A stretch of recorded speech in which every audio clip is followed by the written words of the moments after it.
poderá ver o reino de Deus se não nascer de novo? Evangelho segundo o Espiritismo, capítulo 4. Vídeo 2. Espiritualidade com simplicidade. Ora, havia um homem entre os fariseus chamado Nicodemos, senador dos judeus, que veio à noite encontrar com Jesus e lhe disse: Mestre, sabemos que vieste da parte de Deus para nos instruir, como um doutor, porque ninguém poderia fazer os milagres que faz se Deus não estivesse com você. Jesus lhe respondeu: em verdade eu te digo, ninguém pode ver o reino de Deus se não nascer de novo. Disse-lhe Nicodemos: como pode nascer um homem já sendo velho? Pode tornar a entrar no ventre de sua mãe para nascer uma segunda vez? Jesus lhe respondeu: em verdade eu te digo, se um homem não renasce da água e do Espírito, não pode entrar no reino de Deus. O que é nascido da carne é carne, o que é nascido do Espírito é Espírito. Não te admires de que eu te haja dito ser preciso que nasças de novo. O Espírito sopra onde quer e ouve sua voz, mas não sabes de onde ele vem, nem para onde vai. E mesmo se dá com todo homem que é nascido do Espírito. Respondeu-lhe Nicodemos: como pode isso acontecer? Disse-lhe Jesus: pois que és mestre em Israel e ignoras essas coisas? Em verdade eu te digo, que não dizemos senão o que sabemos, e só damos testemunho do que temos visto. Entretanto, não aceitas o nosso testemunho. Mas, se não me credes quando vos falo das coisas da terra, como me crereis quando vos falar das coisas do céu ou das coisas espirituais? João capítulo 3, versículo 1 a 12. A ideia de que João Batista era Elias e de que os profetas podiam reviver na terra se encontra em muitas passagens do Evangelho, notadamente nas acima reproduzidas, itens 1 a 3. Se fosse errônea essa crença, Jesus não teria deixado de combatê-la, como combatem tantas outras. Longe disso, ele a sanciona com toda a sua autoridade e a põe por princípio e como condição necessária quando diz: ninguém pode ver o reino de Deus se não nascer de novo. Essas palavras, se o homem não renasce da água e do Espírito, foram interpretadas no sentido da regeneração pela água do batismo. O texto primitivo, porém, dizia simplesmente: não renasce da água e do Espírito. Ao passo que em algumas traduções as palavras do Espírito foram substituídas pelas seguintes: do Santo Espírito, o que já não corresponde ao mesmo pensamento. Esse ponto capital ressalta dos primeiros comentários feitos sobre o Evangelho, como se comprovará um dia, sem possibilidade de equívoco. Para se compreender o sentido verdadeiro dessas palavras, é preciso igualmente se atentar na significação do termo água, que ali não fora empregado na acepção que lhe é própria. Os acontecimentos antigos, os conhecimentos dos antigos sobre as ciências físicas eram muito imperfeitos. Eles acreditavam que a Terra havia saído das águas e por isso consideravam a água como um elemento gerador absoluto.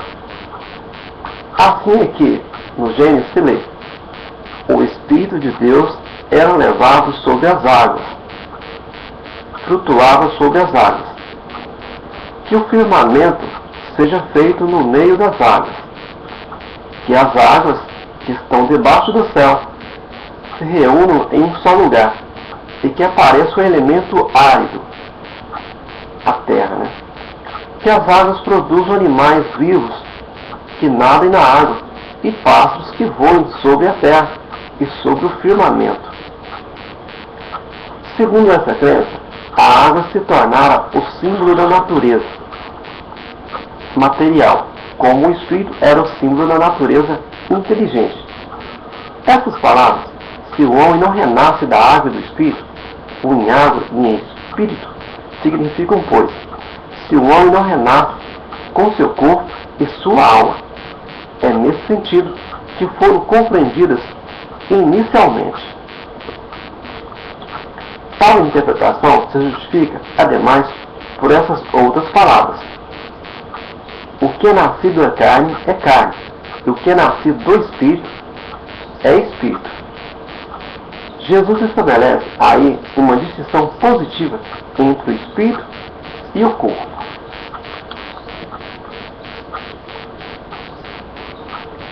O que é nascido da carne é carne, indica claramente que só o corpo procede do corpo, e que o Espírito é independente do corpo.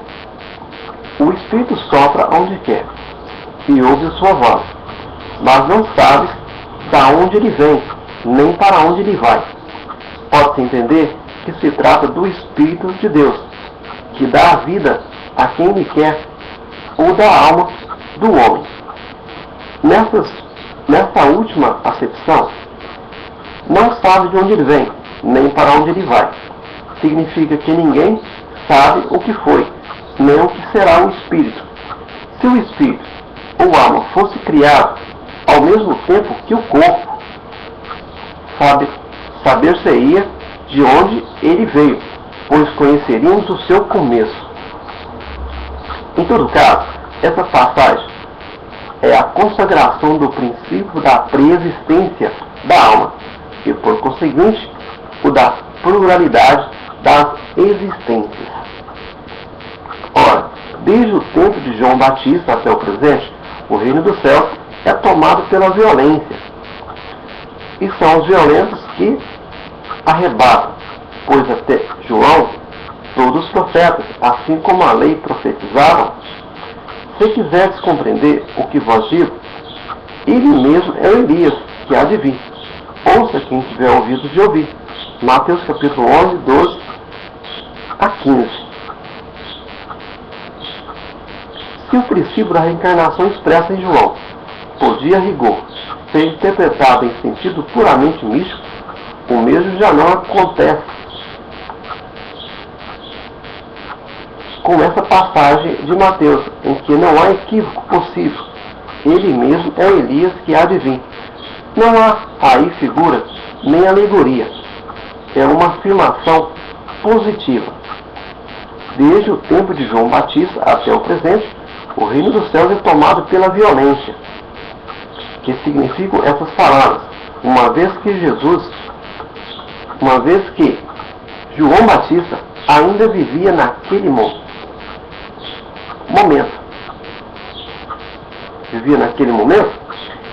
Jesus as explica dizendo: se quiseres compreender o que digo, ele mesmo é o Elias que há de vir.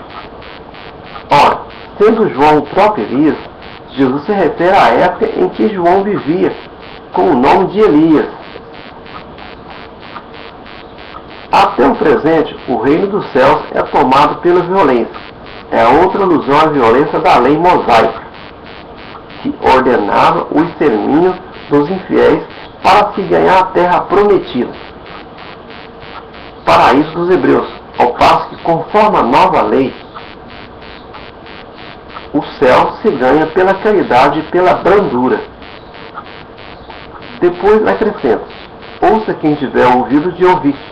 Essas palavras que Jesus tanto repetiu dizem claramente que nem todos estavam em condição de compreender certas verdades. Aquele do vosso povo, a quem a morte foi dada, viverão de novo.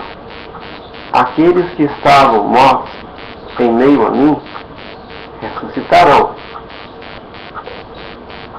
Despertai do vosso sono e entrai, entoai louvor a Deus, vós que habitais no pó, porque o orvalho que cai sobre vós é um orvalho de luz, e porque arruinareis a terra e o reino dos gigantes. Isaías capítulo 26, 19. Essa passagem de Isaías é também muito explícita. Aqueles do vosso povo, a quem a morte foi dada, viverão de novo. Se o profeta tivesse querido falar da vida espiritual, se houvesse pretendido dizer que aquele que tinham sido executados não estavam mortos em espírito, teria dito: ainda vivem e não viverão de novo. Do ponto de vista espiritual, essas palavras seriam um contrassenso, pois que implicariam uma interrupção na vida da alma, no sentido de regeneração moral. Seriam a negação das penas eternas, pois que estabelece, em princípio, que todos os que estão mortos reviverão. Mas quando o homem há morrido uma vez, quando seu corpo, separado do seu espírito, foi consumido, que é feito dele? Tendo morrido uma vez, poderia o homem reviver de novo? Nesta guerra em que me acho todos os dias da minha vida, espero que chegue a minha mutação, a minha mudança. João capítulo 14, versículo 10 e 14. Tradução de Lemanache Sansi. Tradução de Sansi, né? Quando o homem morre, perde toda a sua força. Expira. Depois, onde está ele? Se o homem morre, viverá de novo? Esperarei todos os dias de meus combates, até que sobrevenha alguma mutação. Idem, tradução protestante de Osterwald. Quando o homem está morto, vive sempre, acabando os dias da minha existência terrena. Esperarei, porque a ela voltarei de novo. Idem, versão da Igreja Grega. O princípio da pluralidade da existência se acha claramente expresso nessas três versões. Ninguém poderá supor que Jó haja querido falar da regeneração pela água do batismo, que certamente ele não conhecia.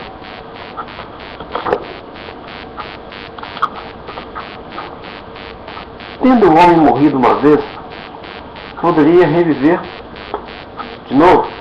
A ideia de morrer uma vez e de reviver implica de morrer e reviver muitas vezes. A versão da Igreja Grega é ainda mais explícita, se é que isso é possível. Acabando os dias da minha existência terrestre, esperarei, porque a ela voltarei de novo. Isso é, voltarei à existência terrena. Isso é tão claro como se alguém dissesse: saio da minha casa, mas a ela voltarei.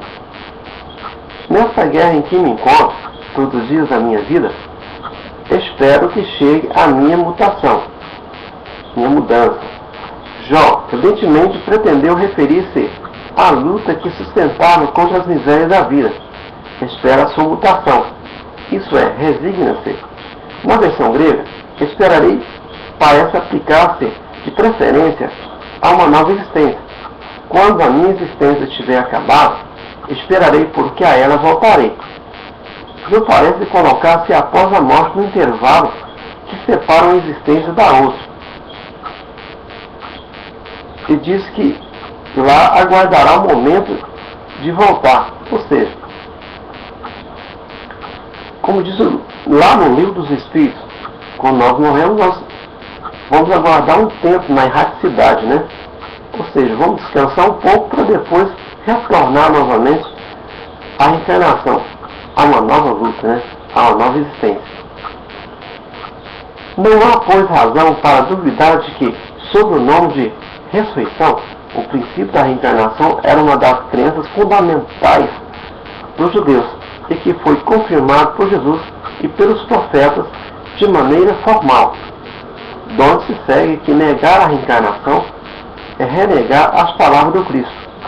Um dia suas palavras constituirão autoridade quanto a esse ponto, bem como em relação a muitos outros, quando forem meditadas sem ideias preconcebidas. Mas a essa autoridade religiosa vem juntar-se do ponto de vista filosófico a das provas que resultam da observação dos fatos. Quando se quer remontar dos efeitos às causas, a reencarnação aparece como uma necessidade absoluta, como condição inerente à humanidade. Numa palavra, como lei da natureza, pelos seus resultados, ela se evidencia de modo a bem dizer material, da mesma forma que o motor oculto se revela pelo movimento. Só ela pode dizer ao homem de onde ele vem, para onde vai, porque está na terra, e justificar todas as anomalias e todas as aparentes injustiças que a vida apresenta, todo sofrimento, Sem o princípio da preexistência da alma e da pluralidade das existências, a maioria das massas do Evangelho são inteligíveis, razão pela qual deram origem a tantas interpretações contraditórias. Esse princípio é a chave que lhes restituirá o verdadeiro sentido. No próximo vídeo, no vídeo 3, retornaremos a falar desse mesmo assunto. Espiritualidade com simplicidade.